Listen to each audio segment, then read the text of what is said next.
रामं रणरङ्गधीरं राजीवनेत्रं रघुवंशनाथं कारुण्यरूपं करुणाकरन्तं श्रीरामचन्द्रं शरणं प्रपद्ये। बोलो सुखराम बापुनी जय। सुखराम कहे भय मटे तत्पर थाव तैयार, नाम निशानी नाथनी हाथ लई लो हथियार। આજની આ ધર્મસભામાં ઉપસ્થિત મારા પૂજ્ય સંતો એવં આપ સર્વ તથા ઇન્ટરનેટના માધ્યમથી સાંભળી રહેલા સર્વ ભક્તજનોને આજે મને એમ દેખાય છે કે પૂજ્ય સંત શ્રી સુખરામ બાપુ આપણી વચ્ચે શરીરથી ઉપસ્થિત નથી, પણ આ આખું જ્યારે દર્શન કરીએ છીએ, ત્યારે આખા દર્શનમાં આપણને આખા સુખરામ બાપુના દર્શન થાય છે। તો આપ સર્વના હૃદયમાં પ્રતિષ્ઠિત એવા સુખરામ બાપુના શરણોમાં પ્રણામ। બાપુ, પ્રશ્ન થાય કે મંદિરોનું નવનિર્માણ બહુ બધી જગ્યાએ થતું હોય, તો આ મંદિર વિશેષ શા માટે? તો મારે શાસ્ત્રોનો એક દાખલો લેવો છે અને શાસ્ત્રોમાં સૂત્રો અપાયા છે કે જેનું આચરણ કરવાથી જળ ચેતન પ્રત્યે આપણને પ્રેમ જાગૃત થાય, મૈત્રી ભાવ જાગૃત થાય, એ આચરણનું નામ ધર્મ। ભાગવતજીનો શ્લોક છે, સવૈ પુંસામ પરો ધર્મ યતો ભક્તિર દોક્ષજે અહેતુકી અપ્રતિહતા યયાત્મા સુપ્રસિદ્ધતિનો અર્થ એમ થાય છે કે જેનું આચરણ કરવાથી સમસ્ત જળ ચેતન પ્રત્યે આપણામાં દ્વેષની ભાવના નીકળી જાય, દુર્બુદ્ધિની ભાવના નીકળી જાય, બધું જ ભૂલાઈ જતા આપણને સૌને જોઈને પ્રેમ જાગૃત થાય, એવા આચરણનું નામ ધર્મ છે।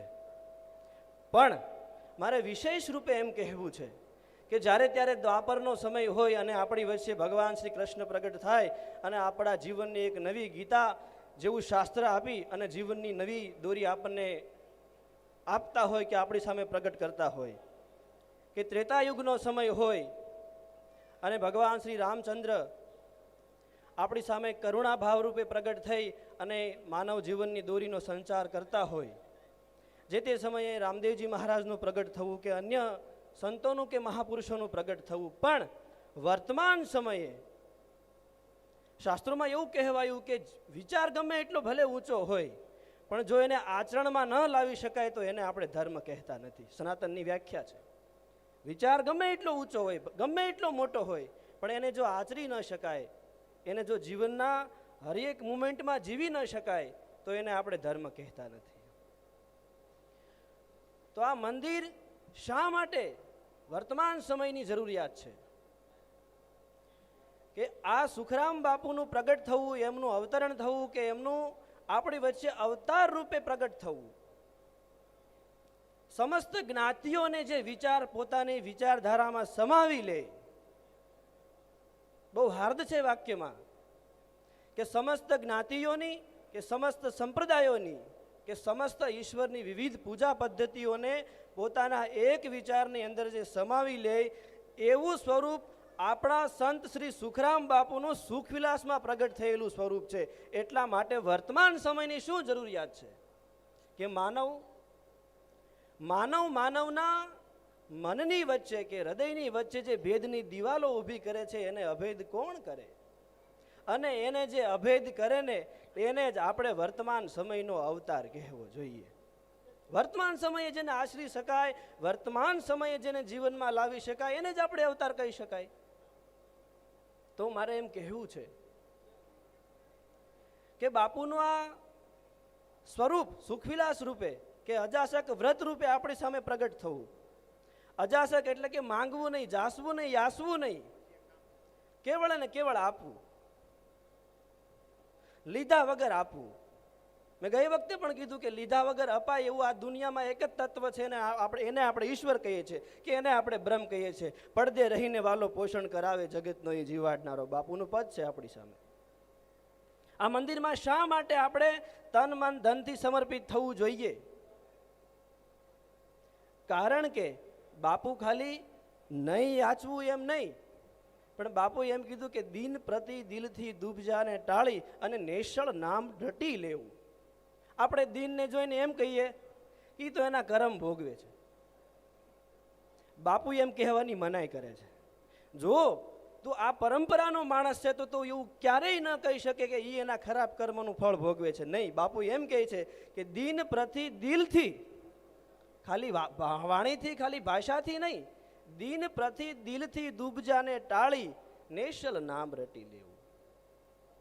મૂર્ખ જન કો માન આપીને સેવટ કો સુધારે, યહી મત્તા હે મહાપુરુષ કા. સુખરામ બાપુનો સુખવિલાસ. આ ગ્રંથનું તમે એક એક હાર્દ જુઓ. હું એમ કહું છું કે આ બાપુનું મંદિર થાય છે એમ નહીં, આ બાપુનો સુખવિલાસ માનવના વિચારમાં પ્રગટ થાય છે. અને જેની વર્તમાન સમયે જરૂર છે. આપણને એમ થાય કે એ સમયે જ્યારે વ્યાસજીએ ગીતા લખી હશે, ભગવાન શ્રી કૃષ્ણ બોલ્યા અને અર્જુન સાંભળ્યા, એમાં આપણને 2 અક્ષર લખવા મળ્યા હોત તો બાપુ કેટલું આમ હૃદયની સાથે આમ સિતરી નાખે એવું, કે ગીતામાં આપણને કદાચ ભગવાનની સાથે બોલાયેલા વાક્યોમાં 2 અક્ષર લખવા મળ્યા હોત તો. કારણ કે એ સમયે વર્તમાન સમયને ગીતાની જરૂરિયાત હતી. અત્યારે આપણે ગીતા, હું એમ કહું છું કે સુખવિલાસ છે, તો સુખવિલાસમાં તો બાપુના અક્ષરમાં આપણે ટાંક ન બેસાડી શકીએ, પણ આ સુખવિલાસ અત્યારે જે આપણી સામે પ્રગટ થાય છે એમાં આપણે તન મન ધનથી સમર્પિત થઈ જ જવું જોઈએ. આ આપણો ધર્મ છે. ધર્મ એટલે શું? જેને આશરી શકાય. ધર્મ એટલે શું? જેને જીવી શકાય. જે માનવની વચ્ચે રહેલી હૃદયની ભેદની દિવાલોને તોડી નાખે. તો આપણે આપવાનું નથી, આપણે આપણું પોષણ કરવા માટે આમાં સમર્પિત થવાનું છે. આપણે શું આપી શકીએ? શું છે આપણું આપણે આપી શકીએ? આ પંચમહાભૂત અસ્તિત્વના છે, આ પંચમહાભૂત અસ્તિત્વનું છે. આપણે આમથી લઈને આમ કરીએ એ અસ્તિત્વનું આપણે ખાલી નિમિત્ત માત્રમ ભવ સવ્ય સાચીન છીએ. ઘણા પાસે ઘણું બધું હોય, પણ આમ આપવાની પરંપરા નો વિચાર જે મળે છે ને એને જ આપણે સનાતની પરંપરા કહીએ છીએ ને. એને ગીતા કહે છે કે ત્યાગાત શાંતિરંતરમ. ત્યાગ કરતા વેત જ હૃદયમાં શાંતિ સ્થપાયની. શાંતિનું નામ જ સનાતન ધર્મ છે. વર્તમાન સમયે આ મંદિરની નહીં પણ આ વિચારની જરૂર છે. મંદિર તો એનો આધાર છે, અને આધાર વગર ક્યારેય આપણે પગથિયું લઈ ન શકીએ.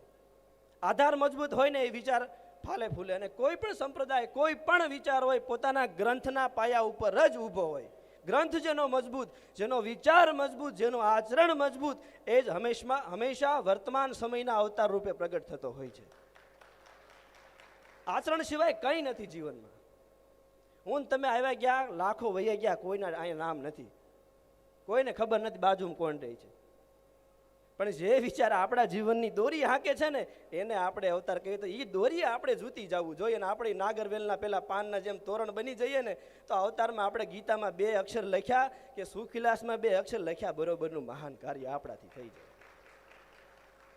તો આપવું આપણે સૌ કહી જ રહ્યા છીએ. આપણે આપવાનું નથી, આપણે ખાલી આપવાની વાતને આધારે હૃદયથી સ્વીકારવાનું છે કે આ આપણો અવતાર છે. અને સ્વીકારી લેશું ને એટલે બધું આપવા માટે આપણે તત્પર થઈ જશે. તો એટલું કહી અને સર્વ સંતોને આપ સર્વના સ્વરૂપમાં સુખરામ બાપુનું દર્શન કરીને આપ સર્વના શરણોમાં પ્રણામ કરીને અસ્તુ. જય શ્રી રામ.